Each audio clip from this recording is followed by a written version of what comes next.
நாம் ஜெபித்து நாம் ஆரம்பிப்போம். பரலோக பிதாவே, மித்திருக்குமார் நான் இயேசு கிறிஸ்துவின் நாமத்தினால் வருகிறேன். தேவரீர், நீர் எங்களுக்கு பாராட்டின உமது அன்பு கிருபை இரக்கங்களுக்காக வருகிறோம். தேவரீர், நீர் எவ்வளோ நல்லவர் என்று ஆண்டவரே நாங்கள் அறிந்து கொள்ள புரிந்து கொள்ள எங்களுக்கு பிரகாசமுள்ள மனக்கண்களை கொடுத்தீர், அதற்காக ஸ்தோத்திரம். இப்போது கூட தேவரீர், நீர் உண்டு பண்ணி வைத்திருக்கிறதை எங்களுடைய கண்கள் காண கிருபை தாங்க. தேவரீர், உண்மை மட்டுமே நாங்கள் வணங்கக்கூடிய மக்களாக இருக்க எங்களுக்கு கிருபை தந்திரே, அதற்காக ஸ்தோத்திரம். தேவரீர், நாங்கள் தேவனுடைய ராஜ்யத்தில் இருக்கிற மக்கள், நாங்கள் ராஜாவை மட்டுமே வணங்க, இயேசு கிறிஸ்து இந்த ராஜாவை மட்டுமே நாங்கள் வணங்க எங்களுக்கு கிருபையும் இரக்கத்தையும் பாராட்டினீரே, அதற்காக ஸ்தோத்திரம். தேவரீர், நாங்கள் எங்கள் வாழ்க்கையில் உண்மை மட்டுமே வணங்க தேவரீர் கடைசி முற்றிலும் சொல்லணும், நீரே மெய்யான தேவன் என்று ஆண்டவரே நாங்கள் கடைசி முற்றிலும் உண்மை மட்டுமே நாங்கள் வணங்கி நாங்கள் ஆராதிக்க எங்களுக்கு கிருபை தந்திரே, அதற்காக ஸ்தோத்திரம். நீர் ஆளுக்கு செய்யுங்க, நீர் வழித்துங்க. இப்போது கூட கேட்கிற ஒவ்வொரு வார்த்தையும் ஜனங்களுடைய இருதயத்தை பிளக்கட்டும், ஜனங்கள் சத்தியத்தை அறிந்து கொள்ளட்டும். அறிவில்லாமல் என் ஜனங்கள் சங்காரமாகிறார் என்ற வார்த்தையினுடைய தேவரீர் இன்றைக்கு ஜனங்கள் மத்தியில் ஒரு அறிவை தேவரீர் நீர் ஒரு அறிவை கொடுக்க போகிறீரே, அதற்காக ஸ்தோத்திரம். ஜனங்களுக்கு ஒரு பிரகாசமுள்ள மனக்கண் உண்டாகட்டும். எதை வணங்க வேண்டும், எதை வணங்கக்கூடாது என்கின்ற இந்த சத்தியத்தை ஜனங்கள் புரிந்து கொள்ளட்டும். இயேசுவின் நாமத்தினால் கர்த்தாவே, நீர் ஆளுகை செய்ய நீர் வழித்துங்க. மீட்பர் இயேசுவின் மூலம் செபிக்கிறேன் நல்ல பிதாவே, ஆமீன். கர்த்தர் நல்லவர், ஆண்டவரும் உலக ரட்சகருமாகிய இயேசு கிறிஸ்துவின் நாமத்தினாலே உங்கள் அனைவருக்கும் அன்பின் வாழ்த்துதலையும் ஸ்தோத்திரங்களையும் தெரிவித்துக் கொள்கிறேன். கர்த்தர் நல்லவராக இருக்கிறார், ஆமீன். இன்றைக்கு கூட நாம் கர்த்தருடைய வார்த்தைக்கு நேராக நாம் கடந்து செல்ல போகிறோம். போன வாரம் நம்ம வெளிப்படுத்தின விசேஷம் பகுதி 114 பற்றி நம்ம பார்த்துட்டு இருந்தோம். 115ஆம் பகுதியை நம்ம தியானித்தோம். இன்றைக்கு நம்ம 115ஆம் பகுதிக்கு வந்திருக்கோம். போன வாரம் என்ன பார்த்தோம், ஜஸ்ட் உங்களுக்கு ஒரு சின்னதாக ஒரு இன்ட்ரோ மாதிரி சொல்லிவிட்டு நம்ம சீக்கிரம் உள்ளே போகலாம். ஏன்னா இங்கே நிறைய சப்ஜெக்ட் இருக்குது இன்றைக்கி நம்ம பார்க்குறதுக்கு. இன்றைக்கு என்ன போன வாரம் நம்ம என்ன பார்த்தோம்னா, நேரம் என்பதே இல்லை. என்ன பிரதர், நேரம் என்பதே இல்லையா? ஆமாங்க, நேரம் என்பதே இல்லை. யாருக்கு இங்கே நேரம் இருக்குது சொல்லுங்கள் அப்படின்னு கேட்குறாங்க. கிறிஸ்தவர்கள் என்ன பண்ணுறாங்க, பிரதர் எங்கள் பிரதர் நேரம் இருக்குது, வேலைக்கு பொறுத்தையும் கரெக்டாக இருக்குது அப்படின்றான். நம்ம பார்த்தோம், அந்த வேலையை வச்சு தான் பிசாசானவன் என்ன பண்ணுறான், நம்மளை தேவனை ஆராதிக்க கூடாதபடிக்கு ஒரு பிளான். அது ஆக்சுவலாக வந்து ஒரு பெரிய ட்ராப். அது வேலை நிமித்தமாக நீங்கள் தேவனை ஆராதிக்கவில்லை என்றால் நீங்கள் ஒரு அடிமையில் இருக்கீங்க. என்ன பிரதர் எப்படி சொல்கிறீங்க? ஆமாங்க, எகிப்து மக்கள் 400 வருஷம் வேலையில் அடிமையாக இருந்ததுனால தான் என்ன பண்ண முடியல, தேவனை ஆராதிக்க முடியல என்று பைபிள் சொல்லுது. அப்போது ஒரு விஷயம் நல்லா புரிஞ்சுங்க, என்ன ஒரு காரியத்தை வேலையில் நிமித்தமாக நான் கடவுளை தேடலை, பைபிள் படிக்கலை அப்படின்னா நீங்கள் ஏதோ ஒரு அடிமைத்தனத்தில் இருக்கீங்க, பிசாசுடைய அடிமைத்தனத்தில் இருக்கீங்க.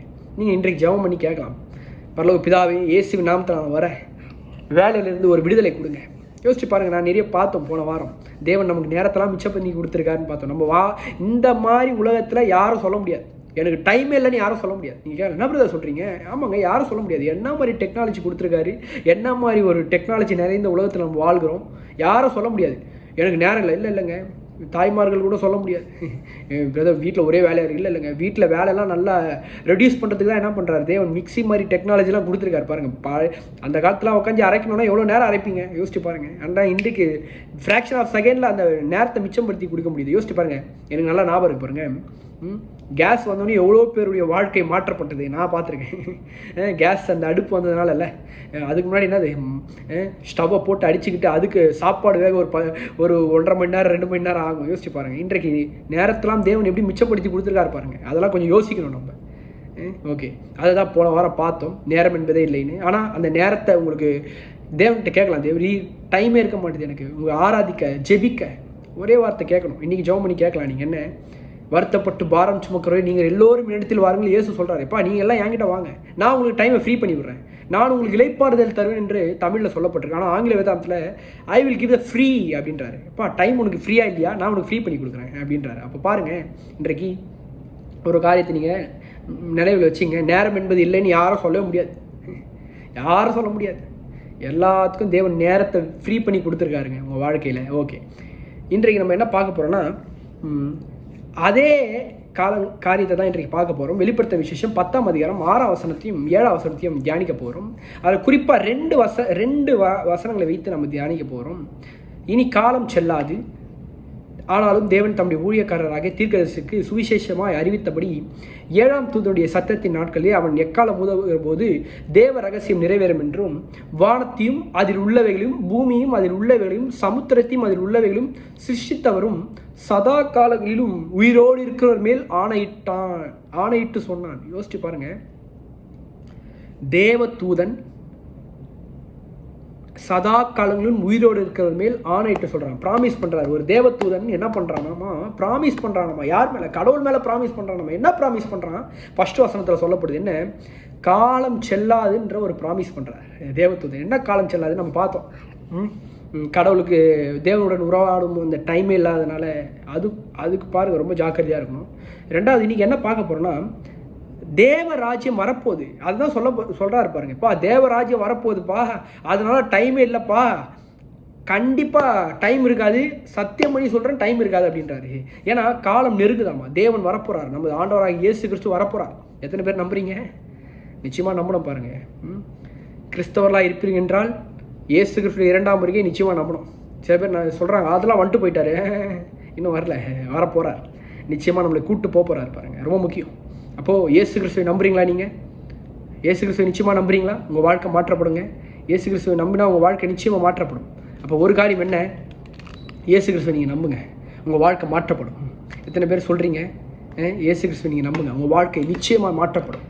காலம் இனி செல்லாதுங்க, காலம் செல்லாது அப்படின்னு தேவதூதன் ப்ராமிஸ் பண்ணுறாரு.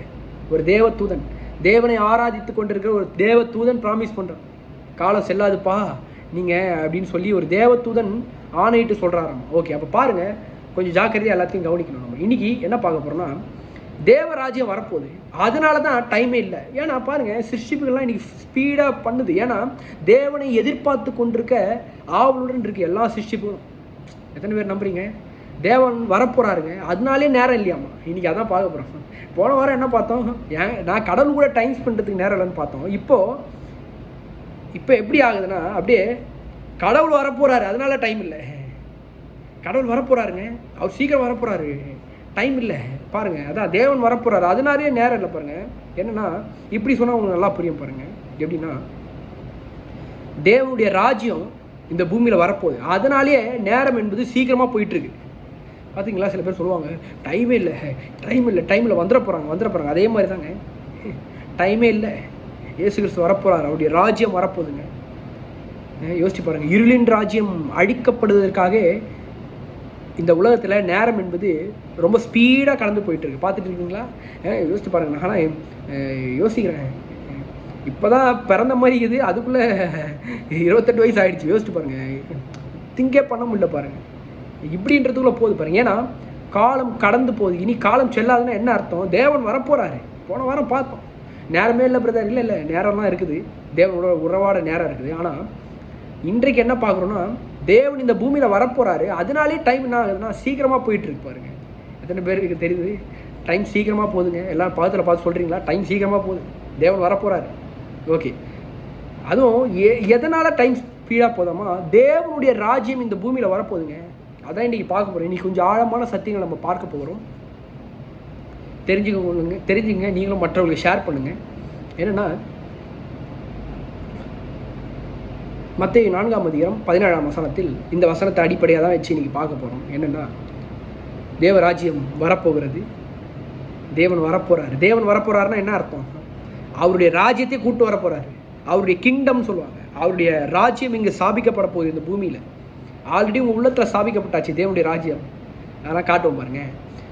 ஆனால் லிட்ரலாக பூமியில் இயேசு ராஜா வரப்போகிறாரு. அந்த ராஜா வந்து இந்த பூமியை ஒரு ராஜ்யமாக மாற்ற போகிறாரு.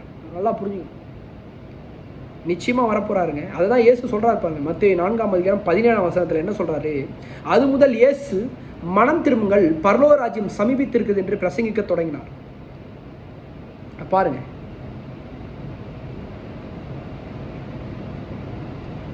17ஆம் வசனத்தில் சொல்லப்படுது, அது முதல், தட் டைம் அப்படின்னு ஆங்கில வேதாந்தத்தில் நீங்கள் படிச்சீங்கன்னா அப்படியே போடப்பட்டிருக்கு பாருங்கள். 17ஆம் வசனத்தில் ஃப்ரம் தட் டைம் அப்படின்னு சொல்லப்படுது.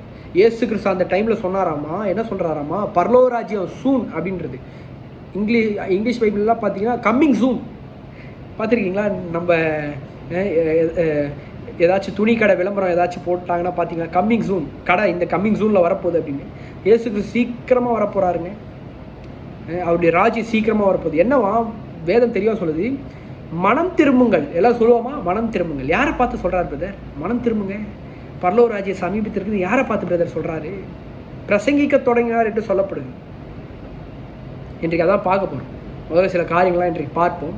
முதல்ல தேவனுடைய ராஜ்யம்னா என்னன்னு முதல்ல தெரிஞ்சுக்கலாம். தேவனுடைய ராஜ்யம்னா என்ன பிரதர்? தேவனுடைய ராஜ்யம்னு சொல்கிறீங்க அப்படின்னா என்ன பிரதர்னா, தேவனுடைய ராஜ்யம் என்பது தேவன் ஆளுகை செய்ய போகிற ஒரு இடம் தான் தேவனுடைய ராஜ்யம். இப்படி சொன்னால் உங்களுக்கு நல்லா புரியும். தேவன் ஆல்ரெடி நம்முடைய உள்ளங்களில் ஆளுகை செய்கிறாரு. நம்முடைய ஆண்டவராக இயேசு யார்? நமக்கு ராஜா. அவர் என் இருதயம் வந்து தேவனுடைய ஒரு ராஜ்யத்தின் இடமா இருக்குது. ஸோ அப்போ என் உள்ளத்தில் இயேசு ராஜாவுக்கு மட்டும் தான் இடம், வேறு எந்த ராஜாவுக்கு இடம் கிடையாது. எத்தனை பேருக்கு புரியுது? இயேசுவை தான் நான் வணங்கணும், இயேசுவை மட்டும் தான் நான் வணங்கணும். ஏன்னா இந்த ராஜாவுக்கு தான் என் இடத்த கொடுத்துருக்கேன், என் இருதயத்தை கொடுத்துருக்கேன், வேறு யாருக்கும் நான் இடத்த கொடுக்க முடியாது. அப்போ பாருங்கள், பைபிள் சொல்லுது இயேசு இந்த ராஜ்யத்தை பூமிக்கு எடுத்துகிட்டு வருவாராமா. அப்போது இயேசு இந்த பூமிக்கு வரும்போது பைபிள் தெளிவாக சொல்லுது, இந்த இயேசு ராஜாவை தவிர வேறு எந்த ராஜாவை வணங்கினாலும் தேவனுடைய ராஜ்யத்தில் இடம் இல்லை. என்னங்க என்ன பிரதர் இப்படி சொல்லிட்டீங்க? ஆமாங்க, பைபிள் தெளிவாக சொல்லுதுங்க. ஒரு காரியத்தை நல்லா காட்டுறேன் பாருங்கள். நீங்கள் ஒரு ஊரில் வாழ்கிறீங்க, இப்போ நம்ம இந்தியா தேசத்துலேயே வாழ்கிறீங்க. நீங்கள் நம்ம பிரதமர் இப்போ நம்ம நடக்கிற ஆட்சி வந்து ஜனநாயக ஆட்சி நடைபெறுகிறது. ஆனால் இந்த ஊரில் நான் இருக்கிற இந்த ஊர்லலாம் வந்து மன்னராட்சி. சிம்பிளாக இப்படி சொன்னால் நல்லா புரியும் உங்களுக்கு. தேவனுடைய ராஜ்யம் என்பது என்ன? நமக்கு ஒரு மன்னர் இருக்கார், இயேசு என்கின்ற ஒரு மன்னர் இருக்கார் பாருங்கள். அந்த மன்னர் ஆட்சியில் நம்ம வரப்போகுது, அந்த மன்னர் ஆட்சி வரப்போகுது பாருங்கள். அவர் ஆளும்போது சூப்பராக ஆளுவார் பாருங்கள். யாருக்கும் எந்த ஒரு தீங்கும் பண்ணாமல் அவருடைய ஆட்சியில் சூப்பராக ஆளப்படும்னு சொல்லப்படுது. அப்போது இப்போ நான் இருக்கிறது வந்து ஒரு ராஜா காலத்தில் தான் நான் இப்போ வாழ்ந்துட்டு இருக்கிறேன் பாருங்கள். ராஜா ஆட்சி தான் இங்கே நடக்குது. அந்த ராஜா என்ன சொல்கிறாரோ அந்த சட்டம் தான் பாருங்கள். அந்த ராஜாவை மட்டும் தான் வந்து என்ன பண்ணணும், அந்த ராஜா சொல்கிறது மட்டும் தான் நான் என்ன பண்ணணும், கேட்டு நடக்கணும். அவர் என்ன சட்டம் சொல்கிறாரோ அதுதான் பண்ணணும் பாருங்கள். ஆனால் இப்போ இந்த ராஜாவை இந்த ராஜா வந்து சொல்கிறாருப்பா, இங்கே இருக்கிற எல்லாருமே இந்த ராஜா வணங்கணும்னு சொன்னால் நான் வணங்க முடியாது. ஏன்னா நான் ஆல்ரெடி வேற ஒரு ராஜாவை வணங்கிட்டு இருக்கேன் என் உள்ளத்தில். அந்த ராஜாவை வந்து நான் எதிர்பார்த்துட்ருக்கேன். அந்த ராஜா இந்த பூமிக்கு வரப்போகிறாரு, நிச்சயமாக வரப்போகிறாரு, அவர் ஒரு ராஜ்யம் கட்டுவார். அதனால் நான் அந்த ராஜாவுக்கு வெயிட் பண்ணுறேன். ஏன்னா இன்கேஸ் கேட்கலாம், பிரதர் இல்லை இந்த ராஜாவை வணங்கலான்னா உங்களை அடிப்பாங்க, கொள்ளுவாங்க, பரவாயில்ல கொள்ளிவிட்டோம். ஆனால் எனக்கு ஒரு ராஜா இருக்கார், என் உள்ளத்தில் அந்த ராஜாவை நான் வணங்கிட்டு இருக்கேன். பாருங்கள், பைபிளில் தெளிவாக போடப்பட்டிருக்கு, தேவனுடைய ராஜ்யத்தில் இடமே இருக்காதான். ஏன்னா தேவனை தவிர, இயேசு ராஜாவை தவிர வேறு எந்த ராஜாவை வணங்கினாலும் தேவனுடைய ராஜ்யத்தில் இடம் இல்லை. எத்தனை பேருக்கு விளங்குது? அதனால தான் இயேசு சொல்கிறார், எப்பா மனம் திரும்பப்பா, நான் சீக்கிரமாக வரப்போகிறேன். இன்றைக்கி பாருங்கள் என்னன்னா, இவர்களை தேவன் பொல்லாதவர்கள் என்று சொல்லப்படுது. யோசிச்சு பாருங்கள், நீங்கள் ஒரு ராஜ்யத்தில் இருக்கீங்க. உதாரணத்துக்கு சொல்லாமல் இந்தியா வந்து ஒரு ராஜ்யமாக இருக்குது, இந்தியாவில் மன்னராட்சி இருக்குது, சரிங்களா? நீங்கள் உங்கள் மன்னரை மட்டும்தான் வந்து அவருக்கு தான் உண்மையாக இருக்கணும், உங்கள் மன்னரை தான் வணங்கணும்னு சொல்கிறீங்க. அட் சேம் டைம் நீங்கள் பக்கத்தூர் மன்னரையும் வணங்கினா உங்களை எல்லாரும் என்ன சொல்லுவாங்க? தேச துரோகின்னு ஒரு பட்டம் கொடுப்பாங்களாங்க. என்னங்க உண்மைதானங்க? நீ உழவு பார்க்குற, நீ இந்த ராஜாவுக்கு உண்மையாக இல்லை. என்னங்க எத்தனை பேருக்கு விளங்குதுங்க? இன்னும் எக்ஸ்ட்ரீமாக என்ன சொல்லுவாங்க, இவன் பொல்லாதவன் பாரு, எப்படி இருக்கான் பாரு, இந்த ராஜா எவ்வளோ பண்ணியிருக்காரு இவனுக்கு, ஆனால் இந்த ராஜாவும் வணங்கிடுது, இந்த ராஜாவும் வணங்குறான், அப்படியே சேம் டைமில் வேற ஒரு ராஜாவும் வணங்கிட்டு இருக்கான் பாரு அப்படின்வாங்க. உண்மைதானங்க? அப்போது இவர்களை பொல்லாதவர்கள் என்று பைபிள் சொல்லுது. என்ன, யாரை பொல்லாதவன்னு சொல்லப்படுதுன்னா, இவங்க இயேசு ராஜாவையும் ஏற்றுக்கொண்டு மற்றவர்களையும் என்ன பண்ணுறாங்க, மற்ற ராஜாவும் அதே சமயத்தில் வணங்கிட்டு இருக்காங்க. என்ன பிரதர் சொல்கிறீங்க? ஆமாங்க, அப்படி இருக்காங்களா? இருக்காங்க. கிறிஸ்தவர்கள் நிறைய பேர் இப்படி இருக்காங்க. என்ன பிரதர் இப்படி சொல்கிறீங்க? ஆமாங்க, கிறிஸ்தவர்கள் இயேசு ராஜாவையும் வணங்கி கொண்டு இருக்கிறார்கள், இயேசு ராஜாவுடைய ராஜ்யத்திலும் வாழ்ந்துட்டு இருக்காங்க, மற்ற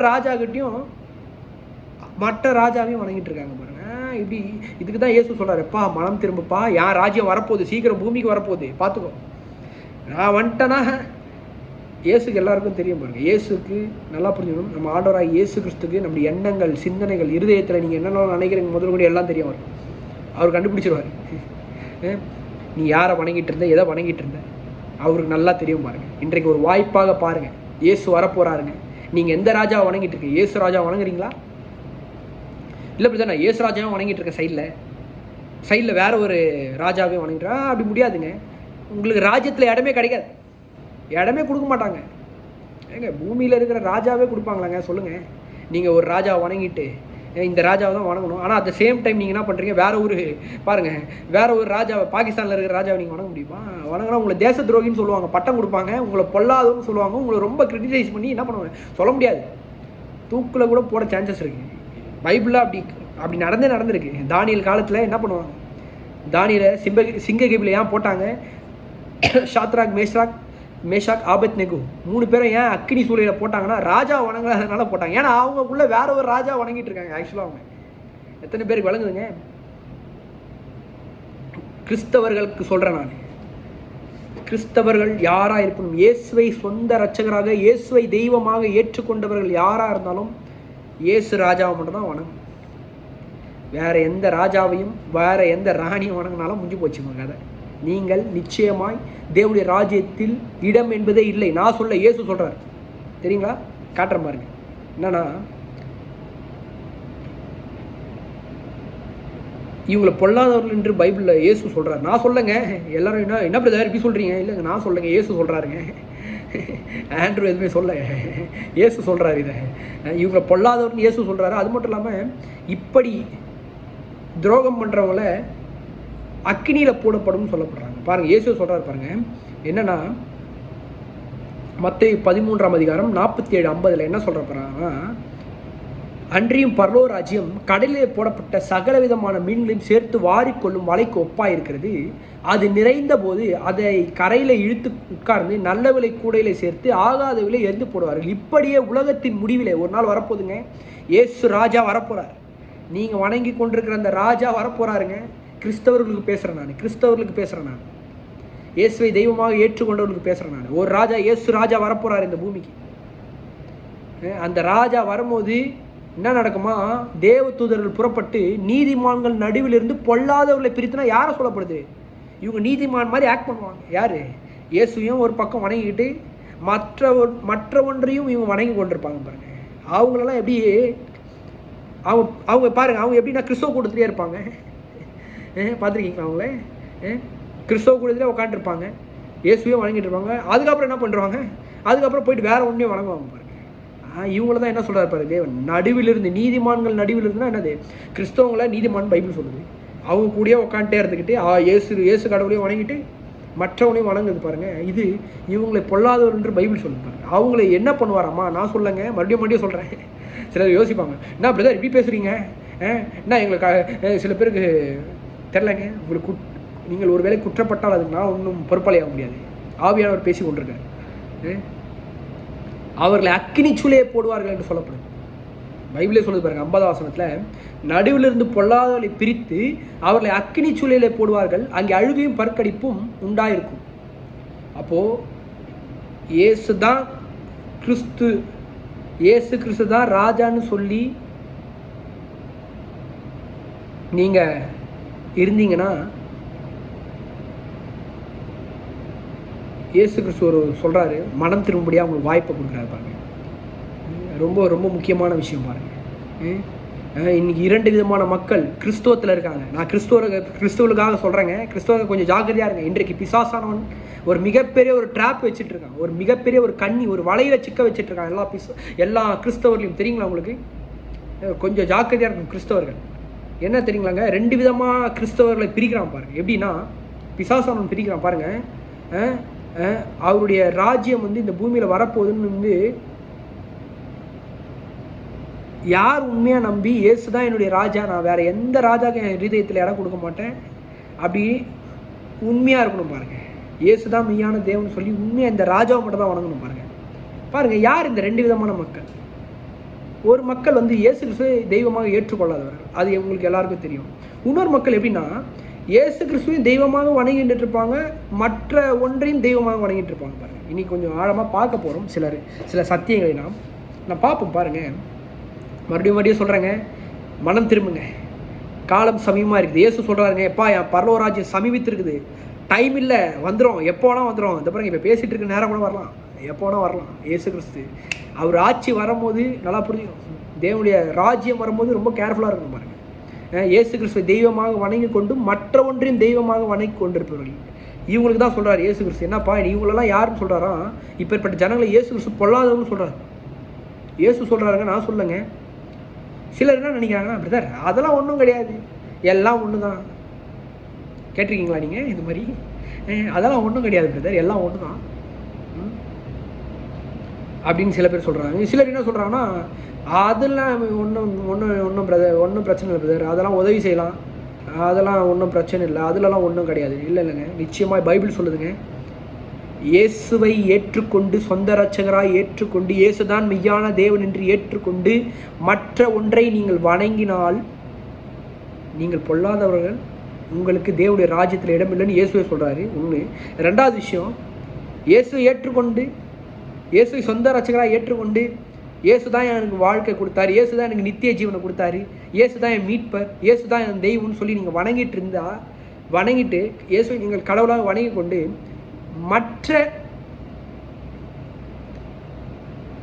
மற்ற ஒன்றை, இப்படி சொன்னால் உங்களுக்கு புரியும், மற்ற ஒரு காரியங்கள் மகிமைப்படும்படியாக, மற்ற ஒரு தெய்வம் மகிமைப்படும்படியாக நீங்கள் போயிட்டு ஹெல்ப் பண்ணிங்கன்னா அவங்களையும் தேவன் என்ன சொல்கிறாருன்னா தேவனுடைய ராஜ்யத்தில் இடம் இல்லைன்றாங்க. பிரதர் என்ன பிரதர் இப்படிப்பட்ட ஒரு குண்டத்துக்கு போடுறீங்க அப்படின்றாங்க. பைபிளில் சொல்லுது, அதான் இன்றைக்கி பார்க்க போகிறோம், கொஞ்சம் தெளிவாக பார்க்க போகிறோம். ஏன்னா தேவன் வரப்போகிறாருங்க, நேரம் இல்லைங்க, கொஞ்சம் ஜாக்கிரதையாக இருங்க. இன்றைக்கு இந்த சத்தியத்தை கேட்குறது கூட சில பேர் நேரம் இருக்காது பாருங்கள். இன்றைக்கு ஒரு வேளை நீங்கள் கேட்டவர்கள் பாக்கியவான்கள், நீங்கள் நான் விசுவாசிக்கிறேன் பாருங்கள். இன்றைக்கு ஆவியானவர் உங்களுக்கு பிரகாசமுள்ள மனக்கண்களை கொடுக்கட்டும். சில பேர் யோசிக்கிறேன், பிரதர் இதெல்லாம் எனக்கு தெரியாது பிரதர், தெரியாமல் நான் பண்ணிகிட்டு இருக்கேன் பிரதர், இத்தனை நாள் பண்ணிகிட்டு இருந்தேன் பிரதர். இன்றைக்கி கேளுங்க, இந்த சத்தியத்தை ஆழமாக கேளுங்க. இன்றைக்கு உங்கள் மனக்கண்கள் திறக்கப்படட்டும். உங்களுக்கு ஒன்று தெரியுங்களாங்க, பைபிளில் தெளிவாக சொல்லப்படுது சில காரியங்கள், அதான் இன்றைக்கு பார்க்க போகிற மாதிரி. ஒருத்தர் என்ன நினைக்கிறாங்க, சில பேர் எல்லாம் ஒன்றும் கிடையாது. கிறிஸ்தவங்களே சொல்கிறாங்க, இயேசு கிறிஸ்துவை ஏற்றுக்கொண்டு சொந்த இரட்சகராக ஏற்றுக்கொண்ட ஜனங்கள் சொல்கிறாங்க, என்ன சொல்கிறாங்க, அதெல்லாம் ஒன்றும் கிடையாது பிரதர், அதெல்லாம் ஒன்றும் கிடையாது பிரதர், எல்லாமே ஒன்று தான் பிரதர். இல்லைங்க, பைபிளில் அப்படி சொல்லவே இல்லை. பைபிளில் அப்படி சொல்லவில்லை, மேலும் திருவிவிலியத்திலும் அப்படி சொல்லவில்லை. என்ன பிரதர், எங்கே பிரதர் வரீங்க? வரோம் ஒரு சப்ஜெக்ட் வர போகிற பாருங்க. நீங்கள் ஒன்றை வணங்கிட்டு மற்ற ஒன்றையும் நீங்கள் தெய்வமாக, இயேசு கிறிஸ்துவையும் நீங்கள் தெய்வமாக வணங்கி கொண்டு மற்ற ஒன்றையும் தெய்வமாக நீங்கள் வணங்கி கொண்டிருந்தால் உங்களுக்கு தேவனுடைய ராஜ்யத்தில் இடம் இல்லை. பைபிள் தெளிவாக சொல்லுது, பரலோகம் போக முடியாது. சிம்பிளாக சொல்ல போகிறோம். என்ன பிரதர் இப்படி சொல்லிட்டீங்க? ஆமாங்க, இயேசுவே சொல்கிறாருங்க. இயேசு சொல்கிறாரு, அக்கினி சூளையில் போடப்படுவார்கள் என்று சொல்லப்படுகிறது. இன்னும் கூட சொல்லப்படுறாரு, என்ன சொல்கிறாருன்னா, நீங்கள் மறுபடியும் இயேசு சிலுவையில் அரையிடுறீங்களா, நீங்கள் மறுபடியும் இயேசு சிலுவையில் அரைஞ்சு கொண்டே இருக்கீங்களா. அது மட்டும் இல்லாமல் என்ன சொல்கிறாருன்னா, இது ஒரு காரியம், இது ஒரு குரூப் இருக்காங்க, அதெல்லாம் ஒன்றும் இல்லை, எல்லாத்தையும் வணங்கிக்கலாம். இன்னொரு குரூப் என்னென்னா எப்படி இருக்காங்கன்னா, கிறிஸ்தவத்தில் சொல்கிறாங்க, நான் மறுபடியும் அழித்தெரிச்சு சொல்ல வேண்டியதாக இருக்குது சில காரியங்கள். கிறிஸ்தவர்களாக சொல்கிறேன் இந்த விஷயத்தை. இயேசு சொந்த இரட்சகராக ஏற்றுக்கொண்டவர்கள், இயேசு தான் மெய்யான தேவன். வாரம் சர்ச்சைக்கு போகிறீங்களே, பெந்தகோஸ்தேக்காரங்களுக்கு சொல்கிறேங்க, பெண்டிகாஷ், நானும் ஒரு பெண்டிகாஷ்காரன், பெந்தகோஸ்தேக்காரங்களுக்காக சொல்கிறேன் பாருங்க. என்ன, மற்ற ஒன்றை மகிமைப்படுத்தும்படியாக, மற்ற தெய்வங்கள் மகிமைப்படும்படியாக நீங்கள் போய் உதவி செய்தாலும் அதுவும் தேவனுக்கு மறுதளிக்கிற காரியம் என்று பைபிள் சொல்லுது. என்ன பிரதர் இப்படி சொல்லிட்டீங்க? ஆமாங்க, ஒருவேளை இன்றைக்கு கேட்டுக்கொண்டிருக்கிறவர்கள், நான் கூட பாருங்கள், நான் இந்த ஊரில் தானே இருக்கேன் பாருங்கள், இந்த துபாய் தேசத்தில் இருக்கும்போது என்கிட்ட வந்து கேட்டாங்க, தம்பி நாங்கள் இது மாதிரி இங்கே மாஸ்க்கு கட்ட போகிறோம், கொஞ்சம் காசு கொடுங்க அப்படின்னு சொல்லி. இந்த துபாய் தேசத்தில் அந்த அண்ணன் கேட்டார்.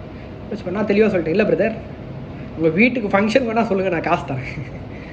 உங்கள் வீடை கட்டணுமா சொல்லுங்கள், தரோம், ஒன்றும் பிரச்சனை இல்லை, தரேன். எங்களுக்கு அதில் உடன்பாடு இல்லை பிரதர், நான் அப்படி தெளிவாக சொல்கிறேன். ஏன்னா பைபிளில் தெளிவாக சொல்லுது, நான் அப்படி பண்ணியிருந்தேன்னா பைபிள் சொல்லுது, நான் தேவனை மறுதளிக்கிறவன் ஆடுவேன். ஏன்னா பைபிள் சொல்லுது, ஒரு வசனத்தை படிக்கலாமா, நம்ம எல்லோரும் சேர்த்து படிக்கலாமா? அந்த வசனத்தை என்னென்னா,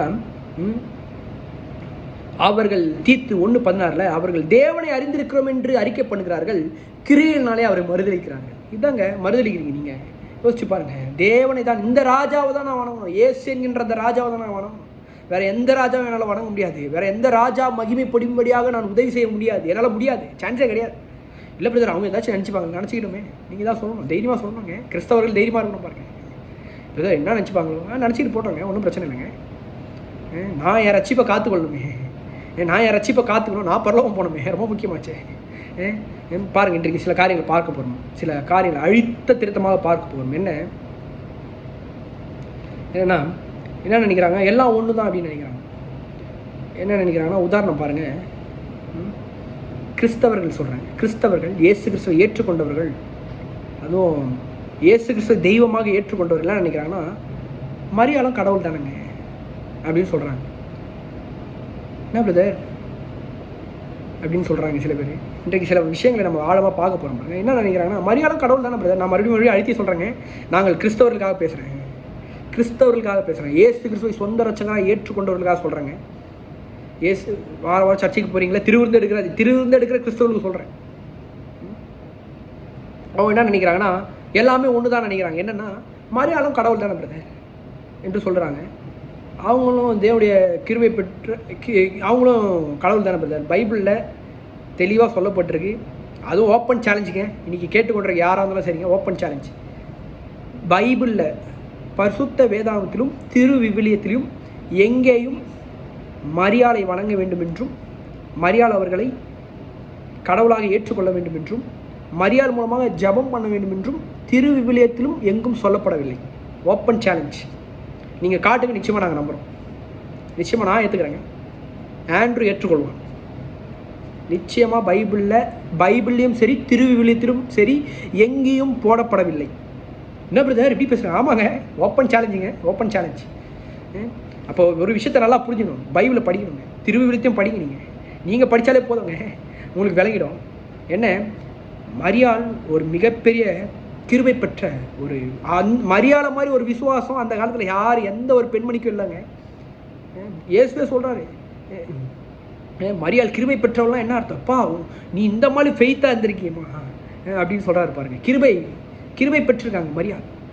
வேதாமம் சொல்லுது, இயேசு கிறிஸ்துவை தெய்வமாக வணங்குகிறவர்கள் மேலும் மரியாள் தெய்வம் என்றால் நல்லா ஒரு விஷயத்தை புரிஞ்சுக்கணும். என்ன நினைக்கிறாங்கன்னா, சில பேர் மரியாளும் கடவுள் தானங்க. இல்லைங்க, மரியாள் கடவுள் அல்ல.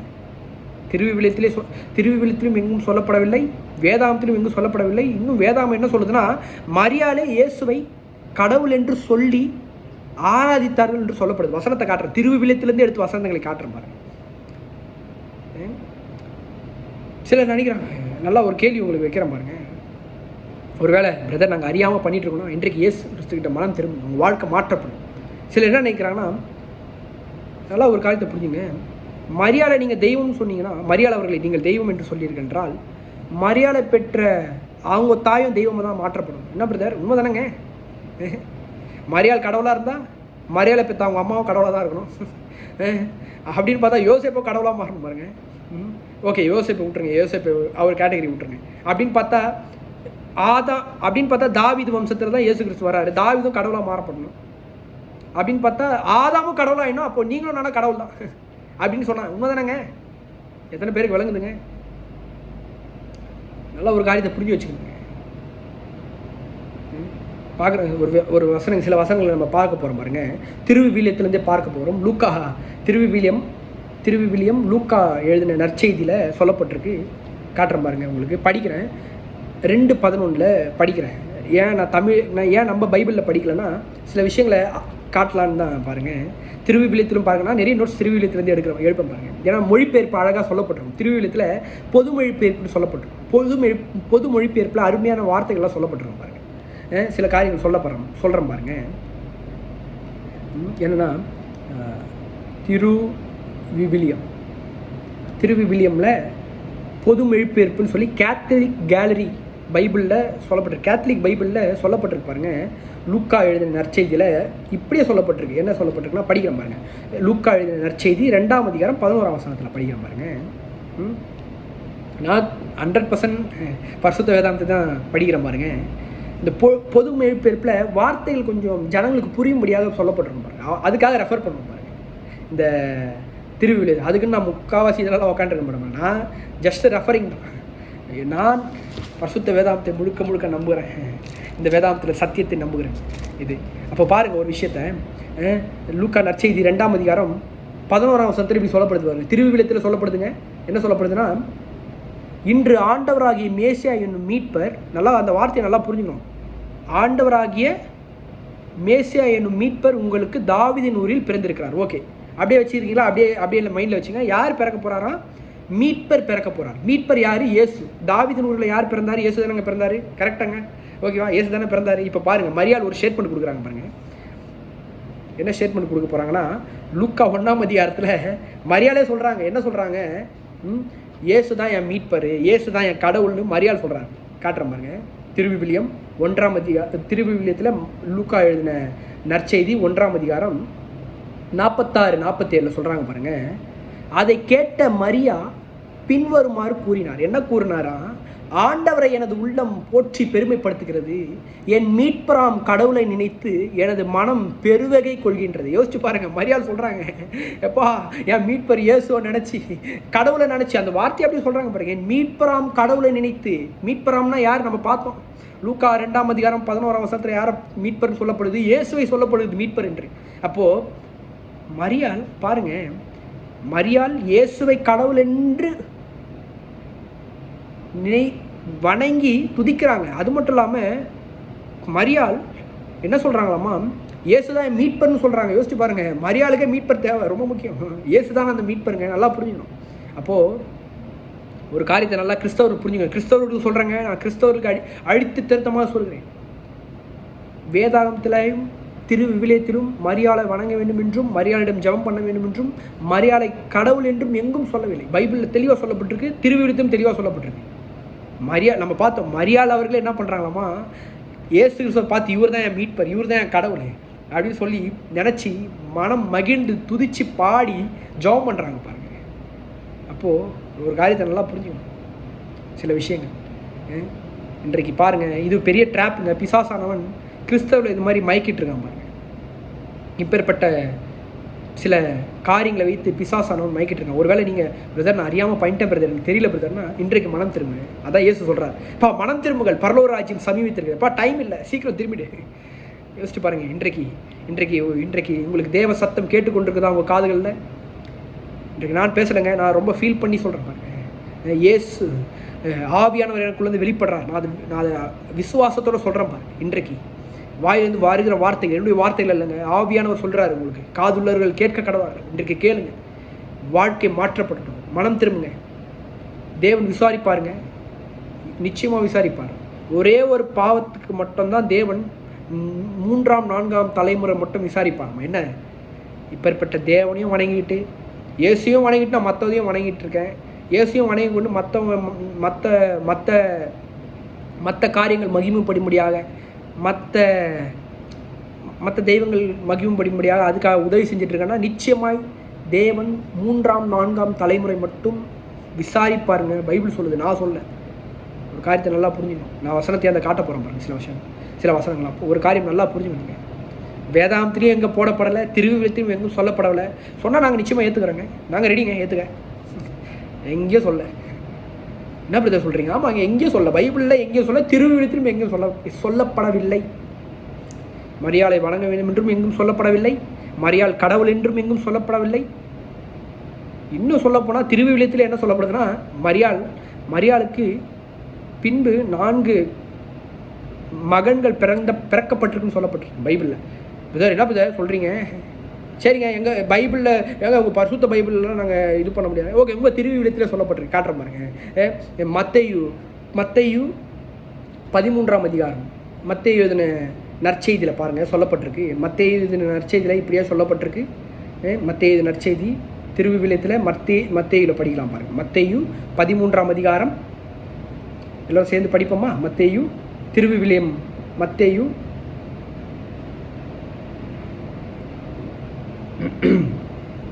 திருவிவிலியத்தில் மத்தேயு 13ஆம் அதிகாரம்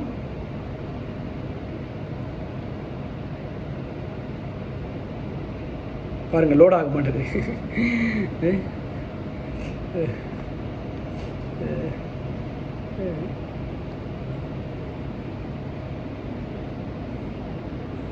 நாமத்தில் லோட் ஆக இங்கே கொஞ்சம் எனக்கு டவர் திடீர்னு ப்ராப்ளம் ஆகிடுச்சு பாருங்கள். ஓகே, மத்தேயு எழுதின சுவிசேஷம் திருவிவிலியத்தில் சொல்லப்பட்டிருக்கு. என்னென்னா, ஆக்சுவலாக அதை எடுத்து வச்சேன், இங்கே எனக்கு லோடே ஆக மாட்டேது பாருங்கள்.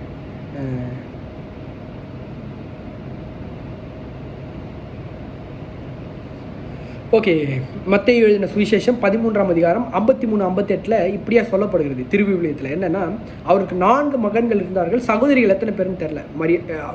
எத்தனை மகள்கள் சொல்லப்படலை. ஆனால் எத்தனை மகள்கள் பிறந்திருக்காங்க, மகள்கள் சொல்லப்பட்டிருக்காங்க. அப்போ மேபி 2, 3 கூட இருக்கலாம் பாருங்கள். அப்போது 4 மகன்கள் மரியாளுக்கு இருந்திருக்காங்க பாருங்கள். ரொம்ப முக்கியம். இயேசுவோட சேர்த்தா 5. ஆனால் இயேசு வந்து யோசேப்பு மூலியமாகவும் மரியாள் மூலியமாக பிறக்கப்படல. நல்லா புரிஞ்சுக்கணும். பரிசுத்தாவின் மூலமாக பிறக்கப்பட்டார். நல்லா புரிஞ்சுக்கணும். அதுவும் புரிஞ்சுக்கணும். நான் ஒரு விஷயம் சொல்கிறேன், நல்லா புரிஞ்சுக்கணுங்க. மரியாள் வந்து பாத்திரமாக இருந்தாங்க. ரொம்ப புரிஞ்சுக்கணும். மரியாள் வந்து பாத்திரம் நிறைந்தவங்க. என்னென்னா, இயேசு கிறிஸ்து இந்த பூமிக்கு வருவதற்கு ஒரு பாத்திரமாக இருந்தாங்க. பாருங்கள், நீங்கள் அரிசி வைக்கிறீங்க, சாப்பாட்டில் டைஸால் சாப்பாடு வைக்கிறீங்க, குக்கரில் சாப்பாடை வச்சுட்டு அந்த குக்கரை யூஸ் பண்ணுறீங்க. நீங்கள் என்ன, இந்த ரைஸ் போட்டு வேக வைக்க இந்த குக்கரை யூஸ் பண்ணுறீங்க பாருங்கள். கடைசியாக முடிச்சிட்ட பிறகு, எல்லாத்தையும் முடிச்சிட்ட பிறகு நீங்கள் உட்காந்து இந்த குக்கரை கடிச்சு சாப்பிடுவீங்களா, இல்லை சாப்பாடை கடிச்சு சாப்பிடுங்களா? சாப்பாடை தான் எடுத்து சாப்பிடணும் பாருங்கள். ரொம்ப முக்கியம். சாப்பாடு தான் ரொம்ப ரொம்ப முக்கியம். இல்லை நீங்கள் சொல்ல முடியாது, இந்த பாத்திரம் தான் எனக்கு யூஸ் பண்ணிச்சு, அதனால் இந்த பாத்திரத்தை நான் கடிச்சு சாப்பிட்றேன்னா ரொம்ப கஷ்டம் பாருங்க. மரியாள் பாத்திரமாக இருந்தாங்க. ரொம்ப முக்கியம். இன்றைக்கு நீங்களும் பாத்திரமாக தாங்க இருக்கும், தெரியுங்களா? நீங்களும் இயேசு கிறிஸ்துவை இந்த பூமியில் சொல்வதற்கு ஒரு பாத்திரமாக இருக்கும். நீங்களும் எத்தனை பேர் நம்புறீங்க? நீங்களும் ஒரு பாத்திரமாக இருக்கீங்களா? இயேசுவை நீங்கள் ஆராதிக்க முடியாது, நீங்களும் ஒரு பாத்திரமாக இருக்கீங்களா? அப்போது தெளிவாக சொல்லப்படுது பைபிளில். என்ன, மத்தேயு 13ஆம் அதிகாரம் 53, 58 எனக்கு என்னன்னு தெரில, திடீர்னு ஓப்பன் ஆக மாட்டேது இந்த வெப்சைட். ஏன்னு தெரில, இவ்வளோ நேரம் படிச்சுட்டு இருந்தேன் பாருங்கள், திடீர்னு இந்த வெப்சைட் ஓப்பன் ஆகலை. ஓகே, மத்தேயு 13, 58 இப்படியே சொல்லப்படுது. சிமியோன், யோசே, மொத்தம் 4 சகோதரர்கள், 4 மகன்கள் மரியாளுக்கு இருந்ததாக சொல்லப்படுகிறது. அதுவும் தெளிவாக சொல்லப்படுது. சொந்த ஊரில் இருக்கிறவங்க சொல்கிறாங்கன்னு சொல்லி திருவிவிலியத்தில் சொல்லப்பட்டிருக்கு. சொந்த ஊரில் இருக்கிறவங்க சொன்னாங்களாம் அப்படின்னு சொல்லப்படுது. திருவிவிலியத்தில் சொல்லப்பட்டிருக்கு. சொந்த ஊரில் இருக்கிற அந்த ஜனங்கள் இயேசு கிறிஸ்துவை பார்த்து சொல்கிறாங்கப்பா, உங்கள் அம்மா வந்து மரியாதைப்பா, அது மட்டும் இல்லாமல் உங்கள் அம்மாவுக்கு 4 பசங்க இருக்காங்களேப்பா. சொந்த ஊரில் இருக்கிறவங்க சொல்கிறாங்க. நல்லா புரிஞ்சுக்கணும் சில விஷயங்கள். திருவிவிலியத்தில் சொல்லப்பட்டிருக்கு. சொந்த ஊரில் இருக்கிறவர்கள் சொன்னார்கள் என்று திருவிவிலியத்தில் சொல்லப்பட்டிருக்கு. அப்போது ஒரு காரியம் நல்லா புரிஞ்சுக்கணும். எத்தனை பேருக்கு விளங்குதுங்க? விளங்குதா? கிறிஸ்தவர்களுக்கு விளங்குதா? காதை கொடுத்து கொஞ்சம் கேளுங்க. ஆவியானவர் வெளிப்படையாக இன்றைக்கு சொல்கிறாங்க. ஆவியானவர் பேசுகிறாருங்க உங்கள் வாழ்க்கையில். ஒரு வேளை பிரதர் நான் தெரியாமல் பண்ணிட்டேன் பிரதர், இன்றைக்கு மனம் திரும்புங்க. இயேசு உங்களை நேசிக்கிறாங்க. இந்த ராஜா கிட்ட திரும்பி வாங்க. இயேசுன்ற ராஜா கிட்ட வாங்க. அந்த ராஜா உங்களை ஏற்றுப்பாருங்க. அந்த ராஜா நிச்சயமாக உங்களை ஏற்றுப்பாருங்க. அந்த ராஜா நிச்சயமாக உங்களை ஏற்றுப்பார். எத்தனை பேர் நம்புறீங்க? இந்த ராஜா கிட்ட வரீங்களா? வர ரெடி ஆகிட்டீங்களா? வர ரெடி ஆகிட்டீங்களா? தேங்க் காட், ஓப்பன் ஆகிடுச்சு பாருங்கள். நான் படிக்கிறேன் பாருங்கள். மத்தேயு 13ஆம் அதிகாரம் 53.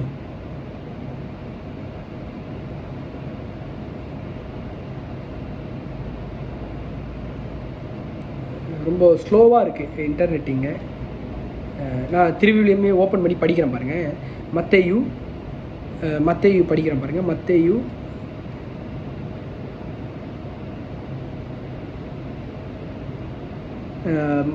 ஒரு நிமிஷம் அப்படியே இருங்க.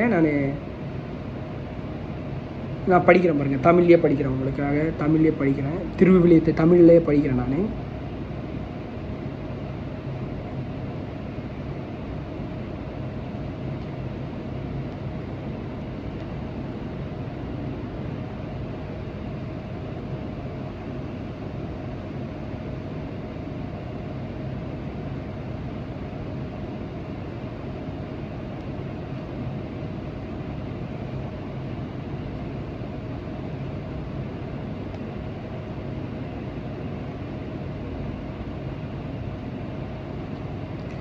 மன்னிக்கணும், சடனாக இந்த திருவிவிலியம் ஓப்பன் ஆக மாட்டுது. இவ்வளோ நேரம் நல்லா ஓப்பன் ஆகிட்டு இருந்தது. நானும் ரெடி பண்ணி வச்சுட்டு இருந்தேன், எல்லா நோட்ஸும் ரெடி பண்ணி வச்சுருந்தேன். ஓகே, கரெக்டாக நல்லவர். ஓகே, இப்போ பாருங்கள், ஒரு விஷயத்தை நீங்கள் நல்லா புரிஞ்சுக்கணும். என்னென்னா, பைபிளில் எங்கேயும் சொல்லப்படலை, திருவிவிலியத்திலும் எங்கேயும் சொல்லப்படலை மரியாள் அவர்கள் கடவுள் என்றும், மரியாளை வணங்க வேண்டும் என்றும், மரியாளை தெய்வமாக ஏற்றுக்கொள்ள வேண்டும் என்றும், மரியாள் மூலமாக ஜெபம் பண்ண வேண்டும் பைபிள் எங்கேயும் சொல்லலை. அப்போ ஒரு விஷயத்தை நல்லா புரிஞ்சுக்கணுங்க. என்னங்க, எத்தனை பேருக்கு விளங்குதுங்க? கேட்குறீங்களா? எல்லாரும் கேட்குதுங்க? எல்லாருக்கும் கேட்குதுங்களா? விளங்குன்னு நினைக்கிறேன்.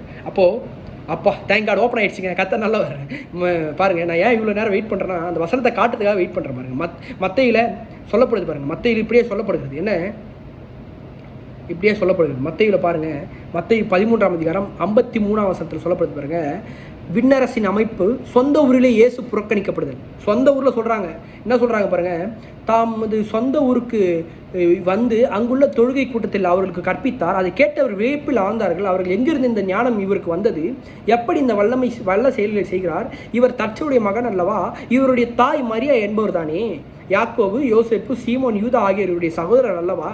யோசிச்சு பாருங்கள், திருவிவிடத்தில் சொல்லப்பட்டிருக்குங்க.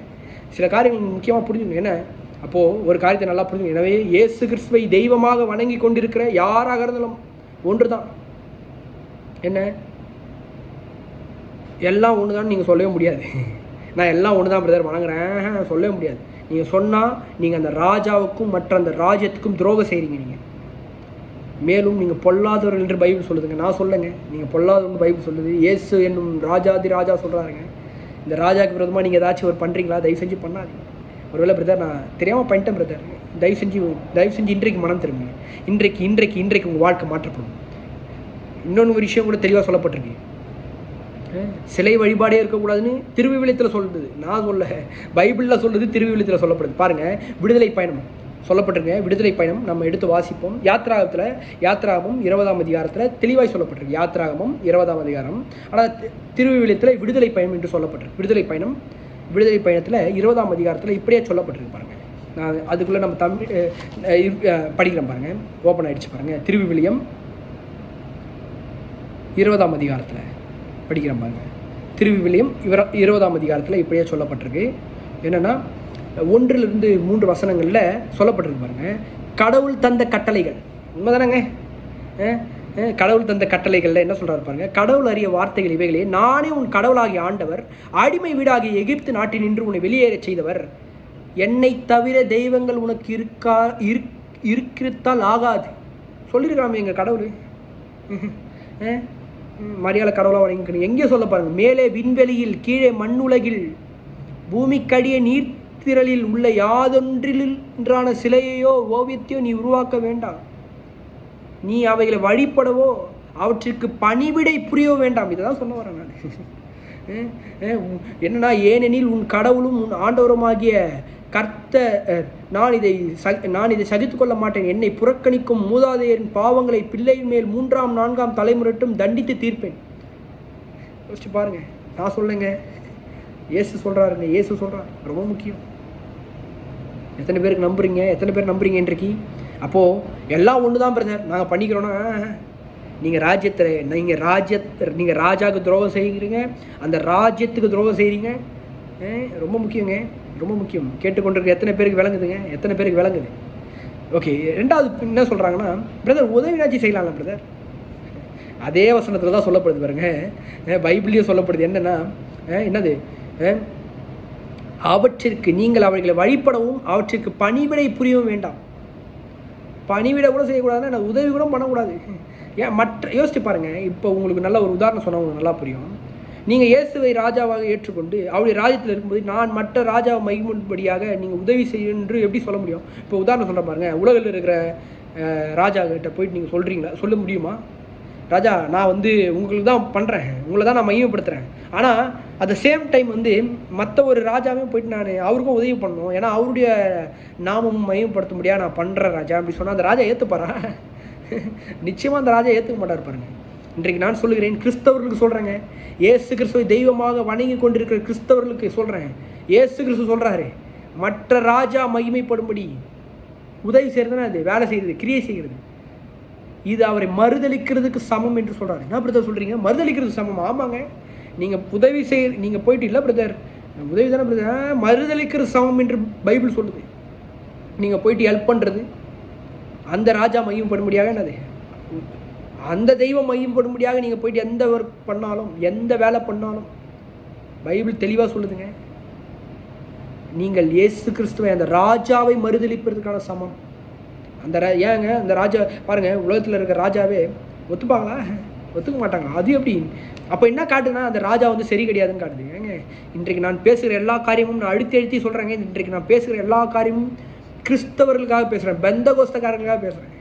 இயேசுவை ஏற்றுக்கொண்டு இரட்சகராய் இயேசு தான் மெய்யான தேவன் என்று முழுக்க ஞானஸ்தானம் எடுத்தவங்களுக்கு சொல்கிறேங்க. நான் ஞானஸ்தானம் எடுத்தவங்களுக்கு முழுக்க ஞானஸ்தானத்தை எடுத்து திருவிருந்து எடுத்த கிறிஸ்தவர்களுக்கு பேசுகிறேன் நான். ஜாக்கிரதையாக இருங்க. இன்றைக்கு ஒரு எச்சரிப்பின் சத்தமாக காதில் விழட்டும் உங்களுக்கு. இயேசு வரப்போகிறாருங்க.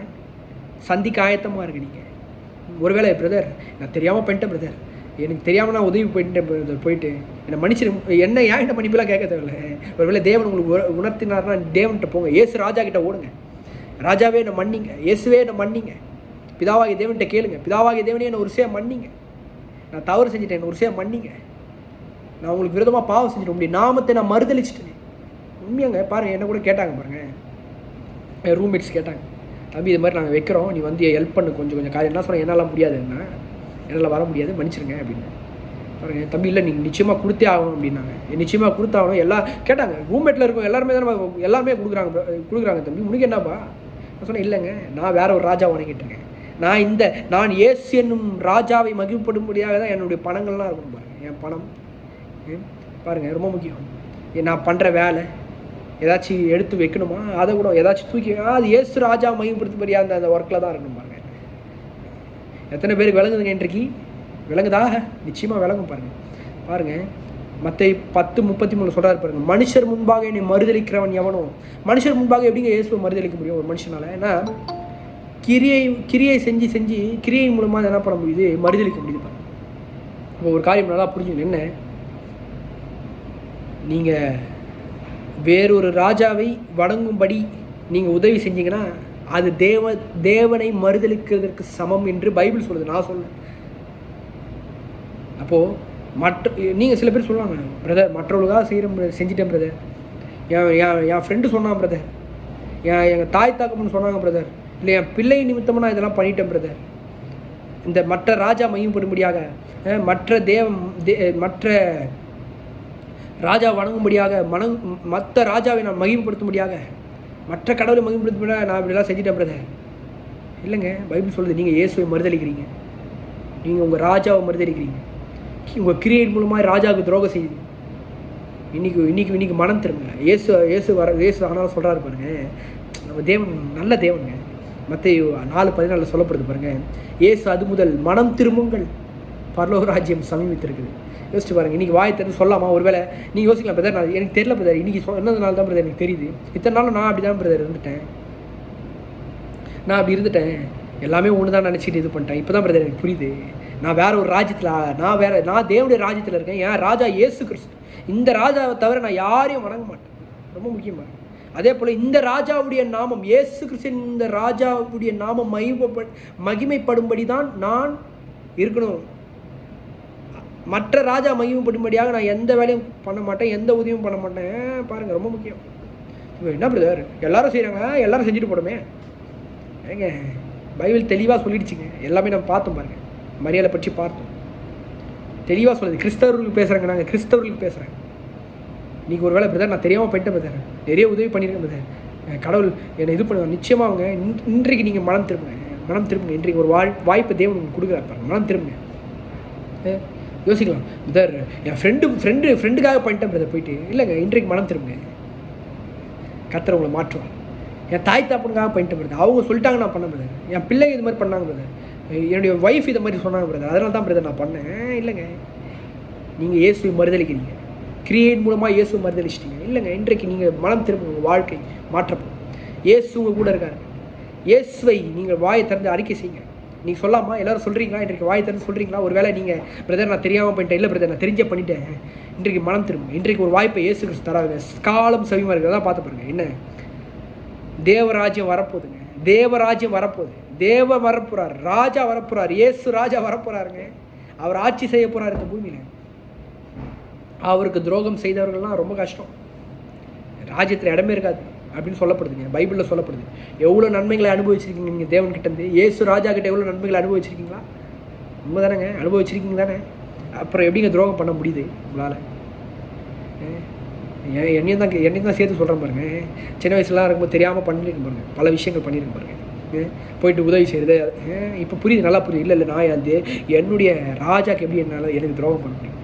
இன்றைக்கு நான் என்னையும் தேவன் பாருங்கள், நான் என்னுடைய காலேஜ் டைம்லலாம் போயிட்டு மற்ற தெய்வங்கள் மகிமைப்படும்படியாக உதவி செஞ்சுட்டேன். இப்போ தான் புரிஞ்சுக்கிறேன், ஐயோ என் ராஜாக்கு நான் துரோகம் பண்ண முடியாது, என் ராஜா மகிமைப்படும்படி தானே நான் இருக்கணும், என்னுடைய இயேசு ராஜா மகிமைப்படும்படி தானே நான் இருக்கணும், இவர் என்னுடைய ஆண்டவராக இருக்காரு, இயேசு என்னுடைய ஆண்டவர், என்னுடைய ரட்சகராக இருக்காரு, இயேசு தான் மெய்யான தெய்வமாச்சே, எப்படி இந்த ராஜாவை மகிமைப்படுத்த முடியும், இந்த ராஜாவை நான் தானே மகிமைப்படுத்தணும். எத்தனை பேருக்கு விளங்குதுங்க இன்றைக்கு? நிச்சயமாக உங்களுக்கு விளங்குன்னு நினைக்கிறேன். இதுவே கிரியைகள் மூலமாக நீங்கள் அவரை மறுதளிக்கிறீங்க, போயிட்டு உதவி செய்யறது என்ன கிரியைகள் மூலமாக மறுதளிக்கிறது இல்லை பிரதர், இது பண்ண சொன்னாங்க பிரதர், ஒன்றும் இல்லைங்க, சான்ஸே கிடையாது. நீங்கள் மறுதளிக்கிறீங்க, இயேசுவை மறுதளிக்கிறீங்க. பைபிள் சொல்லுது மறுதளிச்சிங்கன்னா, பைபிள் சொல்லுது, இயேசுவே சொல்கிறார் என்ன, மனுஷர் முன்பாக என்னை மறுதளிக்கிறவன் எவனோ அவனை நான் பரலோகத்திற்கு இருக்கிற என் பிதாவின் முன்பாக மறுதளிப்பேன். என்ன அர்த்தம்? சிம்பிளாக சொன்னப்பா உனக்கு பரலோகமே கிடையாது அப்படின்றார். தேவனுடைய ராஜ்யத்தில் உனக்கு இடமே இல்லைன்றார். இன்றைக்கு ஒரு வேளை நீங்கள் யோசிக்கலாம் பிரதர், நான் அதெல்லாம் பண்ணியிருக்கேன், எல்லாமே ஒன்று தான் சேர்ந்து வணங்கியிருக்கேன், மரியாதை வணங்கிட்டேன் பிரதர், எனக்கு ஒரு விஷயம் கர்த்தர் என்னை மன்னிப்பார். நிச்சயமாக உங்களை மன்னிப்பாருங்க, நிச்சயமாக உங்களை மன்னிப்பார், நிச்சயமாக உங்களை மன்னிப்பாருங்க, இயேசு உங்களை மன்னிப்பார். ஏன் இந்த பிரசங்கம் கூட நான் பேசுகிறேன், இன்றைக்கு தேவனுடைய திட்டம், இந்த மெசேஜை நான் பேசுகிறோம் இந்த நாளில், ஆகஸ்ட் 23 5லேருந்து 6 மணிக்கு இந்த சத்தியத்தை பேசணும், மன்னிக்கணும் 6லேருந்து 7 மணிக்கு இந்த சத்தியத்தை பேசணும் அப்படின்னு சொல்கிற மாதிரி. ஏன்னா இந்த சத்தியத்தை நீங்கள் கேட்கும்போது தெரில யாருக்கு எத்தனை பேருக்கு இந்த சத்தியத்தை கேட்டிங்கன்னு தெரில, இந்த சில பேர்லாம் இந்த சத்தியத்தை கேட்கணும், அவங்க மனம் திரும்பும்படியாக பாருங்கள் என்ன இந்த பூமியில் பிறக்க வச்சு இந்த நேரத்தை இந்த சத்தியத்தை சொல்ல வைக்கிறாரு பாருங்க. ரொம்ப முக்கியம். அவர் ரொம்ப நல்லவருங்க, இயேசு ரொம்ப நல்லவருங்க, இயேசு ராஜா ரொம்ப நல்லவர். இந்த ராஜாவை நீங்கள் நம்புறீங்க தானே? இந்த ராஜா எவ்வளோ நன்மைகள் உங்கள் வாழ்க்கையில் செஞ்சுருக்காருங்க. மறுபடியும் நான் அழுத்தி சொல்ல விரும்புகிறேன், இந்த பேசுகிற சத்தியம் எல்லாம் கிறிஸ்தவர்களுக்கு. எந்த கிறிஸ்தவர்களுக்கு? பெந்தகோஸ்தே கிறிஸ்தவர்களுக்கு, இயேசுவை சொந்த ரட்சகராக ஏற்றுக்கொண்ட கிறிஸ்தவர்களுக்கு, இயேசுவை வணங்கி கொண்டிருக்கிற கிறிஸ்தவர்களுக்கு, திருவிருந்து எடுத்த கிறிஸ்தவர்களுக்கு, முழுக்க ஞானஸ்தம் எடுத்த கிறிஸ்தவர்களுக்கு சொல்கிறாங்க. ரொம்ப முக்கியம். அப்போது இன்றைக்கு ஒருவேளை நான் தெரியாமல் போயிட்டேன், தெரிஞ்சு போயிட்டேன், இன்றைக்கி வாய் தரேன்னு சொல்லலாமா? இன்றைக்கி ஜெபம் பண்ணலாமா? வாய் தரேன்னு சொல்கிறீங்களா? வாய் தரேன்னு சொல்கிறீங்களா?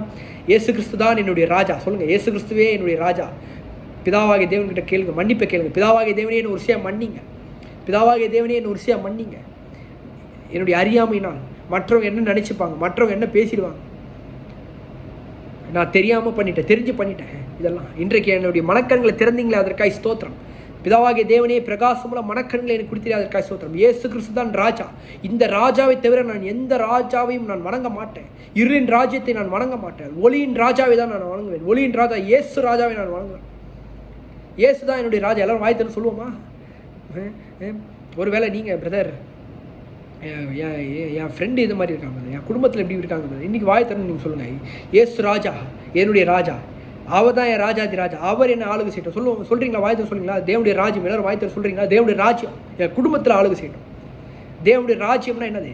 இயேசு என்கின்ற ராஜா என் குடும்பத்தில், என் பிள்ளைகள் மத்தியில், எங்களுடைய ஊழியத்தில், என்னுடைய சபைகளில், என்னுடைய கணவன் மனைவியில், என் திருமணத்தில், என் உற்றார் உறவினர் மத்தியில் இயேசு என்கின்ற அந்த ராஜா ஆளுகை செய்யட்டும். அவருடைய ராஜ்யம் ஆளுகை செய்யட்டும்.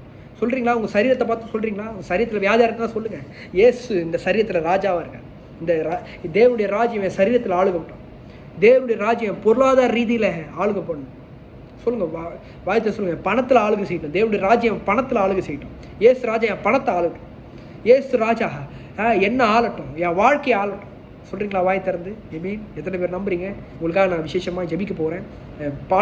ஒரு பாடல் பாடி முடித்த பிறகு ஜெபத்தை ஏற்றுக்க போகிறோம். நம்ம ஒரு பாடலை பாடுவோம். நிச்சயமாக இன்றைக்கு உங்களுக்கு ஒரு நல்ல ஒரு வாழ்க்கையை தேவன் கொடுத்துருக்காங்க. இயேசுவை ஏற்றுக்கொள்ளும், உங்கள் வாழ்க்கை நிச்சயமாக மாற்றப்படும். இன்றைக்கு ஒரு வேளை பிரதர் நான் தெரியாமல் போயிட்டேன் பிரதர், இல்லை பரவாயில்ல, வாங்க உங்களை ஏற்றுக்கிறார். இயேசு உங்களை ஏற்றுக்கிறார். மனம் திரும்ப வாய் திறந்து சொல்லுங்கள், தேவரீர் நான் பாவம் செஞ்சுட்டேன், ஒரு விஷயம் மன்னிங்க. நிச்சயமாக உங்களுக்கு மன்னிப்பை கொடுக்க ரெடியாக இருக்கேன். நீ இந்த பாவத்தில் நான் போக மாட்டேன், இனி நான் உங்களுக்கு துரோகம் பண்ண மாட்டேன், இந்த ராஜாவுக்கு நான் துரோகம் பண்ண முடியாது, எல்லாம் ஒன்று தான். இல்லை நான் உதவி செஞ்சீங்க, இல்லைங்க முடியாதுங்க, மறுதளிக்கிறீங்க, நீங்கள் இந்த ராஜாவுக்கு துரோகம் செய்கிறீங்க. எத்தனை பேருக்கு விளங்குதுங்க? நிச்சயமாக விளங்கும் என்று நம்புகிறேன். நம்ம ஒரு பாடலை பாடி தேவனுடைய நாமத்தை, இந்த ராஜாவை குறித்து ஒரு பாட்டை பாட போகிறோம் பாருங்க. இயேசு ராஜாவை குறித்து பாட போகிறோம். இந்த ராஜா தாங்க உங்கள் வாழ்க்கையை காப்பாற்றுகிற ராஜா. இந்த ராஜா தாங்க, யோசிச்சு பாருங்க, இந்த ராஜா மனுஷனாக இந்த பூமிக்கு வந்து ரத்தம் சிந்தி நம்முடைய பாவங்களை ஏற்றுக்கொண்டார். இந்த இயேசு என்கின்ற ராஜா, யோசிச்சு பாருங்க, பாவத்தை ஏற்றுக்கொண்டார், அக்கிரமங்களை சுமந்தார். இந்த ராஜா நமக்காக வந்தாருங்க. பாடுவோமா? நான் உம்மை தேடுவேன் வாழ்முழுதும், நான் உம்மை சேவிப்பேன் வாழ்நாளெல்லாம். எனதெல்லாவற்றிலோ நான் உம்மை நேசிப்பேன் இயேசுவே. எல்லாரும் சொல்லுவோமா? நான் உம்மை தேடுவேன், நான் உம்மை தேடுவேன் நாள் முழுதும், நான் உம்மை சேவிப்பேன் வாழ்நாளெல்லாம்.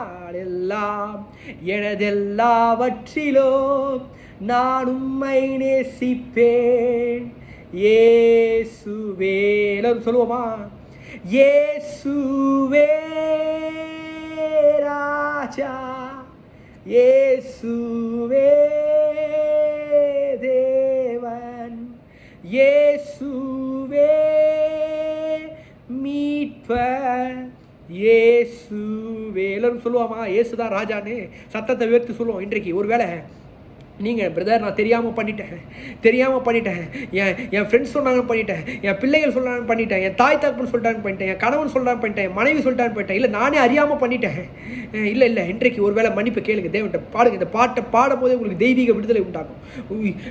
உங்களுக்கு சரீரத்தில் ஒரு விடுதலை உண்டாகும், மனதில் ஒரு விடுதலை உண்டாகும், பொருளாதார ரீதியில் ஒரு நிச்சயம் ஒரு விடுதலை உண்டாகும். பாருங்க, பாடுறீங்களா? எல்லாரும் சேர்த்து பாடுவோமா?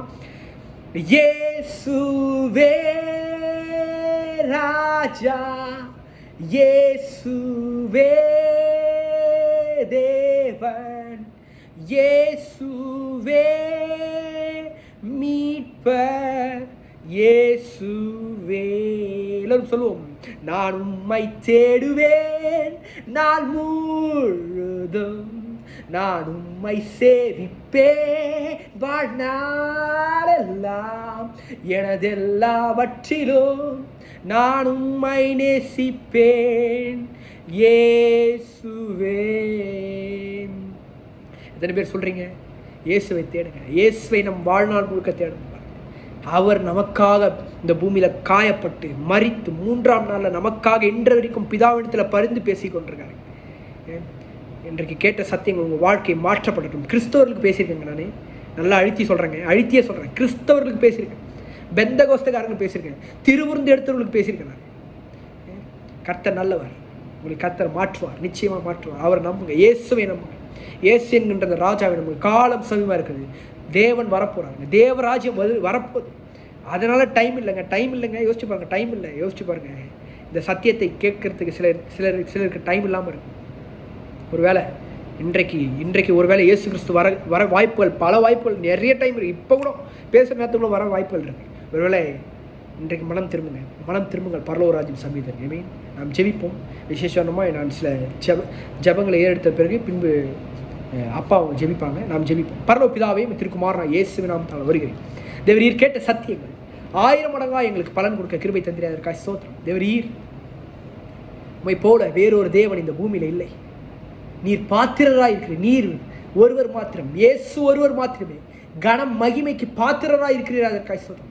இன்றைக்கு கேட்ட வசனங்கள், சத்தியங்கள் ஜனங்களுடைய இருதயங்களை கிழிக்கட்டும். ஆவியானவர் தாமே பிரகாசமுள்ள மனக்கரங்களை விசேஷமாய் கிறிஸ்துவ ஜனங்களுக்கு கொடுக்கட்டும். குடிப்பீராக, நீர் வழிநடத்துங்க. ஆவியானவரை கொண்டு பிதாவாகிய தேவன் தாமே ஜனங்களை நீர் வழிநடத்துவீராக. ஜனங்கள் உண்மை நம்பட்டும், இயேசுதான் ராஜா என்று. இந்த ராஜாவுக்கு துரோகம் பண்ணாதபடிக்கும் பிசாசு உருவாக்குகிற அப்பேற்பட்ட அந்த மாய வலைக்குள்ளே கிறிஸ்தவர்கள் சிக்கிக்கொள்ளாதபடிக்கும் ஆவியானவர் தாமே நீர் ஜனங்களுக்கு உதவி செய்வீராக. பிதாவாகிய தேவனே, நீர் ஜனங்களுக்கு ஆவியானவரை கொண்டு பிரகாசமுள்ள மனக்கண்களை குடிப்பீராக. நீர் ஆளுகை செய்ய, நீர் வழித்து மீட்பர் இயேசுவின் மூலம் ஜெபிக்கிற நல்ல பிதாவே, ஆமென். நம் மத்தியிலே